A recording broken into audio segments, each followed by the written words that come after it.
Howdy, partner. I'm sorry about the lack of many blogs lately, but this is actually doing Drake and I a huge favor. If you've been keeping track of the community tab, you know that the 200th video will be a 3D model map of the property I live on, and it's a pretty time-consuming process. Spreading out uploads as much as possible will give us less pressure to get it complete before the deadline. Trust me, people, there will be many more episodes in the future, but I just need to ask for some patience. For now, let's just worry about today's subject.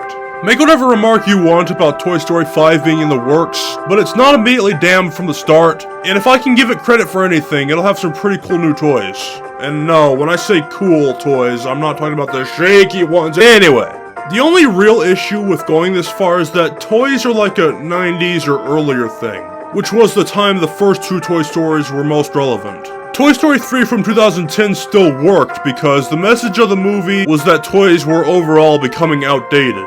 Toy Story 4 I still enjoyed, but I think by the year 2019, more often than not, kids would be playing on their phones or the dumb Xbox One, rather than with plastic figurines. And yes, I am aware that toys are still being produced, but these days it's more so building a collection, kinda like the Funko Pops or the LOL dolls or whatever the hell. I'm not here to blog about the Toy Story movies themselves, because I've done that twice already and it's cliched as ass. The beginning of our real mystery lies within one of the Toy Story treats. Just in case you don't remember or aren't aware, Toy Story treats were just bumpers that played at the start and end of every commercial break for a while on ABC in 1996. Just a little bit of extra marketing to promote Toy Story better, and you can search up the whole compilation.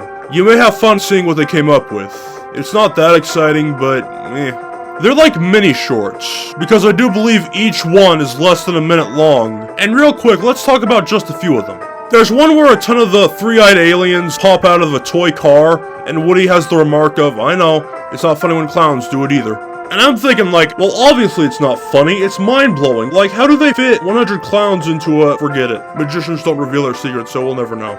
One of the better ones was when Rex was pretending to be a space ranger, and Buzz is basically like, bullshit, you're a space cadet, you don't know the secret handshake.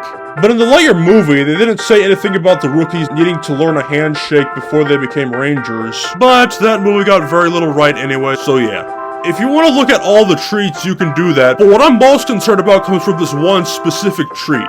It's number 31 out of 53, and yes, they all go in a specific order. That shark from the first Toy Story that only exists in the toy box was telling a horror story. Basically, he was saying if a toy's batteries die or they lose them, they become unconscious until they get replacements. Just like how in real life people need to sleep before their body just forces them to sleep. It's very important. Rex starts to freak out, but then Ham tells him to quit the bitching because he doesn't even use batteries, and then he calms down.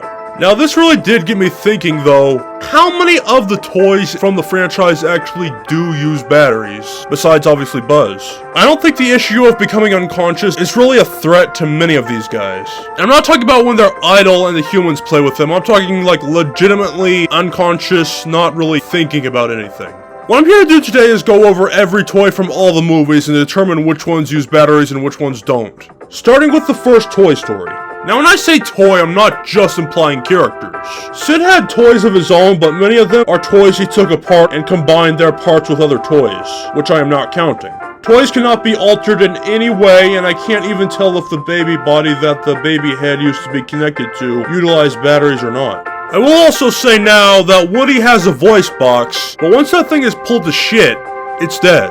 I mean, you could replace it with a new voice box, but that would require doing surgery on the toy. So no batteries with this sheriff. So we have about 20 toys, and 5 of which use batteries. Other than Buzz though, they're really just the guys you mostly forgot about, which include RC, Mr. Mike, Mr. Spell, and Robot. These guys for sure use batteries, but other than Mr. Spell, I don't think any of them actually talk. Still though, they move around on their own when they do have batteries. I don't know if RC actually moves without somebody touching his remote though, so maybe his brain lies within that and not his body. Next up we have Toy Story 2, probably my favorite one of all of them. I'll not be counting toys I already have in the previous movie just in case you didn't catch on to that. I'm also not counting any clones of Buzz Lightyear or Barbie. Jessie is quite obviously made by the same company that made Woody, along with Prospector and Bullseye, except they excluded the voice box from her if I remember correctly. Either way though, she doesn't use batteries. Now might be a good time to mention that I'm using a fandom list to figure this out. And in the Toy Story 2 section, they did not include the Rock'em Sock'em Robots as a minor character. 2 different characters, but all the same toy. And no, it does not utilize batteries. So I guess for extreme minor characters that only have like 1 scene in the whole movie, or even the whole franchise for that matter, they aren't really important. So I will not be including them. Please forgive me for doing that. This concludes 6 toys. 1 of them used batteries, and that would be Zurg. Zurg was mentioned in the first Toy Story, but it wasn't until the sequel that we actually saw what he looked like. Zurg was more of a villain than anything though, so who really cares if he loses his batteries?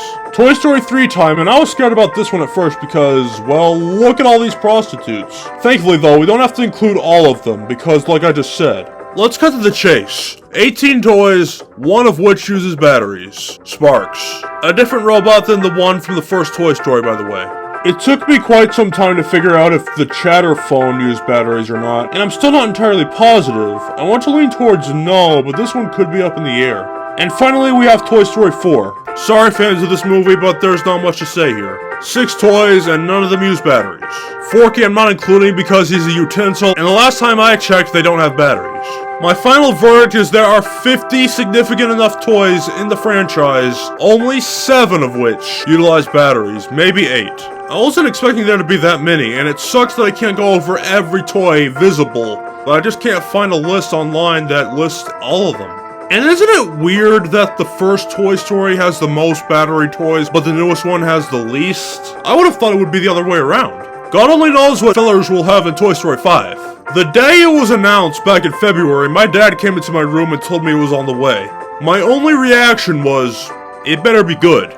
And then I couldn't concentrate for the rest of the night. But that does it for this episode, and I will see you in the next one. Goodbye.